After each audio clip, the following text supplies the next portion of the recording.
प्रिय विद्यार्थियों, मैं विजय प्रकाश भारती आप सभी का स्वागत करता हूं यूट्यूब चैनल हिंदी विजय पर। आज हम लोग अध्ययन करेंगे कक्षा 10 की पाठ्य पुस्तक हिंदी पद्य में संकलित सवैये नामक शीर्षक का, जो भक्ति काल के प्रमुख कवि रसखान द्वारा रचित है। तो आइए देखते हैं कि रसखान जी अपने आराध्य श्री कृष्ण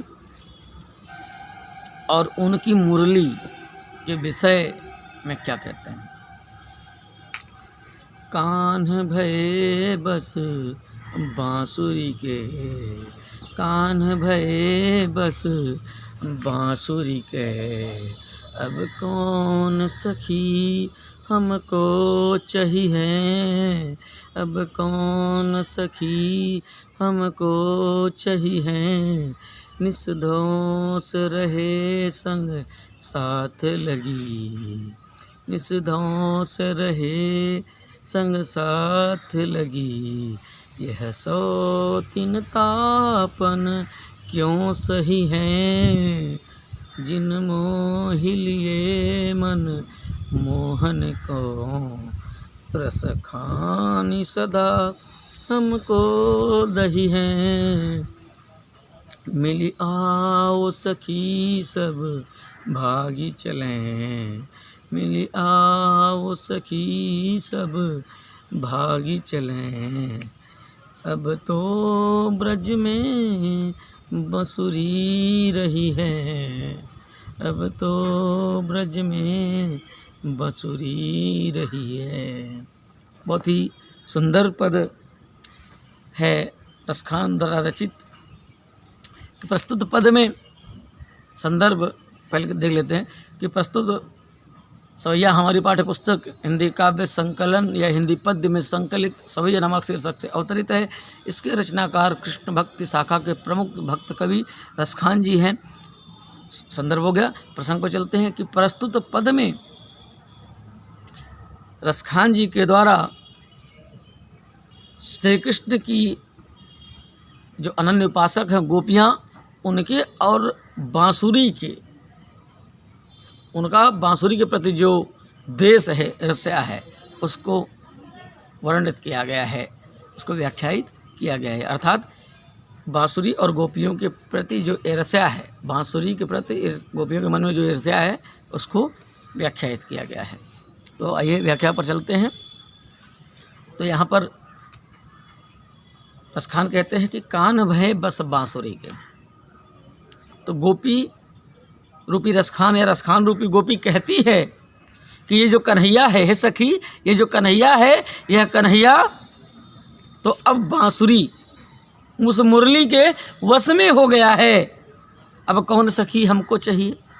जब हमारा चाहने वाला जो कन्हैया था, हे सखी, हमारा जो चाहने वाला कन्हैया है, वह तो मुरली के बस में हो गया है, तो अब हमें कौन प्यार करेगा, हमारी सुधि कौन लेगा, हमें कौन चाहेगा।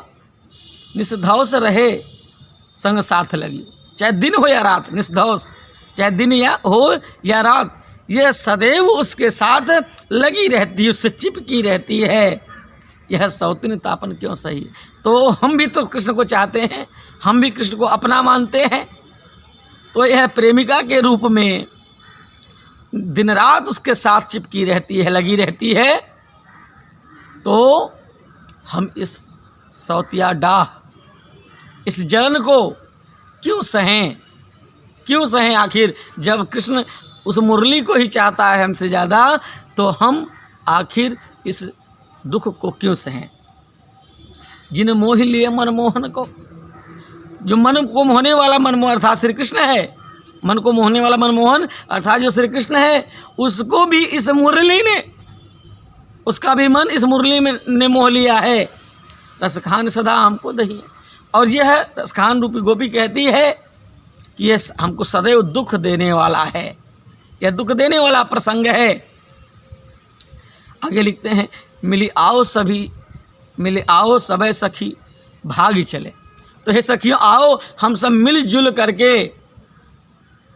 इस गोकुल से, इस वृंदावन से भाग चलते हैं कहीं दूर, कहीं अन्यत्र चले जाते हैं, क्योंकि अब तो ब्रज में बंसुरी रही है, क्योंकि अब श्री कृष्ण के साथ इस ब्रज भूमि पर केवल यह गोपी ही रहेगी, ये मुरली ही रहेगी। हम गोपियाँ सब मिलजुल करके यहाँ से कहीं दूर चले जाते हैं, क्योंकि अब इस ब्रज भूमि में केवल श्री कृष्ण की जो अनन्य प्रेमिका बन चुकी है यह मुरली अर्थात बांसुरी, वही यहाँ पर रहेगी। इस प्रकार से व्याख्या समाप्त हो जाती है। आइए इसके काव्य सौंदर्य को देखते हैं। वह काव्य सौंदर्य से पहले देखते हैं इसके भाषा को। भाषा इसकी ब्रज है और शैली मुक्तक है, छंद सवैया है, रस श्रृंगार है, अलंकार यहाँ पर अनुप्रास है और गुण माधुर्य है। इस प्रकार से यह व्याख्या यहीं पर समाप्त होती है। आइए अगले सवैये को देखते हैं। अंतिम सवैये में गोपियाँ अपने मनोभावों को कैसे व्यक्त करती हैं, उन्हें किन शब्दों में रसखान खींचते हैं, आइए देखते हैं। मोर पखा सिर ऊपर रखी हूँ, गुंज की माल गरे पहिरोंगी। मोर पखा सिर ऊपर रखी हूँ, गुंज की माल गरे पहिरोंगी। ओढ़ी पीतम्बर लैलकुटी, बन गोधन ग्वारंग संग फिरोंगी। भाव तो वही मेरो रस खानी, सो तेरे कहे सब स्वांग करोंगी। या मुरली मुरलीधर की, अधरान धरी अंधरान धरोंगी।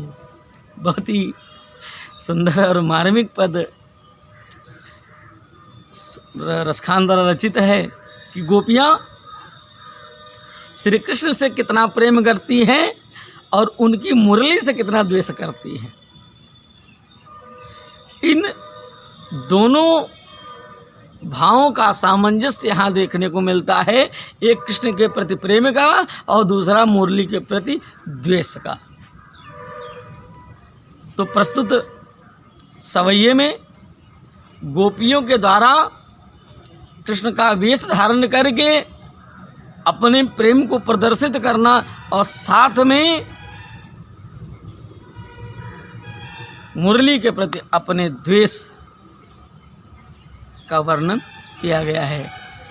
तो आइए देखते हैं इसकी व्याख्या को कि मोर पखा सिर ऊपर रखे हों। गोपियाँ यहाँ पर कहती हैं कि मोर का पंख जैसे कृष्ण लगाता है अपने सिर के ऊपर, वैसे मैं भी मुकुट के रूप में अपने सिर पर उसको धारण कर लूँगी। गुंज की माला गले पहनूंगी, और गुंज की जो माला है, बैजंती की जो माला है, उसे मैं अपने गले में धारण कर लूँगी। जैसे कृष्ण अपने गले में उस माला को धारण किए रहता है, वैसे ही मैं भी धारण कर लूँगी। ओढ़ी पीताम्बर ले लकुटी, और उस पीताम्बर को जैसे पीला वस्त्र कन्हैया धारण करता है, वैसे ही पीले वस्त्र को धारण करके और हाथ में लकुटी यानी लाठी या डंडे को लेकर के वन गोधन, वन में गोधन यानी गायों को और ग्वालों और बछड़ों को, गोधन गाय और उसके बच्चों को लेकर के ग्वालों के संग, ग्वालों के संग में घूमने चली जाऊंगी, टहलने जा रहा था उन ग्वाल वालों के साथ में गायों को चराने चली जाऊंगी। भाव तो वही मेरो रसखान जी कहते हैं कि वो सब जो मेरे कन्हैया को अच्छा लगता है, सो तेरे कहे सब स्वांग करूँगी। तो हे सखी, मैं वो सारा कुछ कन्हैया का वेश धारण करके मैं तेरे कहने के अनुसार सब कर लूँगी। अर्थात तेरे कहने के अनुसार मैं कृष्ण का वो सारा वेश धारण कर लूँगी, संपूर्ण वेश धारण कर लूँगी, और जो उसे अच्छा लगता है वो सारे कार्य मैं करूँगी। लेकिन या मुरलीधर की, लेकिन ये जो मुरलीधर अर्थात मुरली को धारण करने वाला मुरलीधर अर्थात श्री कृष्ण, मुरलीधर मुरली को धारण अर्थात बहुब्रीहि समास हो जाएगा यहाँ पे। तो मुरलीधर अर्थात श्री कृष्ण ने जिस मुरली को अपने अधरान, अपने होठों पर धारण कर रखा है, धरी अधरान धरूंगी, लेकिन भले ही मैं सारे कार्य तेरे कहने के हिसाब से सखी मैं कर दूंगी जो श्री कृष्ण को अच्छे लगते हैं, लेकिन एक कार्य मैं नहीं करूँगी। वो क्या है? वो है वो मुरली जिसे वो अपने होठों पर सदैव लगाए रहता है। उस मुरली को मैं अपने होठों से स्पर्श नहीं करने दूंगी। ये मुझसे नहीं हो पाएगा। इस प्रकार से यह व्याख्या यहीं समाप्त हो जाती है। और आइए इसके काव्य सौंदर्य को देखते हैं। तो भाषा इनकी ब्रज है, शैली मुक्तक है, छंद सवैया है, रस श्रृंगार है, अलंकार यहाँ पर अनुप्रास और यमक आए हुए हैं और गुण माधुर्य है। इस प्रकार से ये व्याख्या समाप्त होती है और उम्मीद करता हूँ आप सभी को समझ में आएगी। और इसी के साथ आज की कक्षा समाप्त करेंगे कि जो नवागंतुक हैं वो चैनल को लाइक कर लें, सब्सक्राइब कर लें और सभी लोग लाइक कमेंट शेयर करते रहें ताकि अधिक से अधिक विद्यार्थियों तक ये पहुँच सके। आप सभी का जीवन मंगलमय हो।